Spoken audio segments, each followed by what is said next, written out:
اگر کوئی انسان حرمت والے مہینے کے اعتبار سے یہ سوچتا ہے کہ ہم کچھ کھا لے پی لے، یا تعظیم والے دن ہیں، یا روزہ رکھتے ہیں لوگ محرم میں تو ہم ان کو کچھ بھیج دیں، جس کی نسبت سے وہ کچھ خاص بنا لیتے ہیں، تو اس میں کوئی حرج نہیں۔ لیکن بہت سارے لوگ عجیب و غریب رسومات کرتے ہیں۔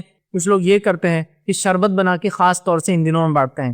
میں کہتا ہوں یہ درست نہیں ہوگا۔ وہ کہتے ہیں کہ وہ لوگ کو ثواب ملیں گا، جو کربلا میں جو لوگ تھے ان کو اس کا اجر ملیں گا۔ لیکن میرے بھائی، اگر آپ اس واقعے کو یاد کر کے کوئی شربت پی رہے ہیں تو تعجب کی بات ہے۔ واقعہ خوشی کا تو کسی بھی لحاظ سے نہیں ہے، وہ واقعہ ایک شہادت اور غم کا ہے۔ تو آپ اس دن شربت بنا کے پیے، میں تو سمجھتا ہوں اس کا ریلیشن کیا، مجھے کچھ سمجھ میں پڑنے نہیں آتا۔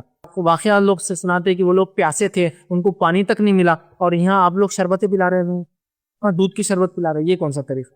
تو یہاں مسئلہ یہ کہ ایک طبقہ جو ہے مکمل غم میں چلا گیا اور دوسرا طبقہ مکمل خوشی میں چلا گیا، اس میں بہت غلط بات۔ نبی محترم صلی اللہ علیہ وسلم اور صحابہ نے کیا اس دن میں کیا کیا، وہ ہمیں دیکھنا ہے۔ ان کی زندگیوں سے آپ دیکھ لیں اور وہ عمل کریں، انشاءاللہ عزیز میں سمجھتا ہوں ہمارے لیے دنیا اور آخرت کی عمل کافی ہو جائیں گا۔ تو افراط اور تفریط کے ہم یقیناً شکار ان معاملوں میں نہ بنیں۔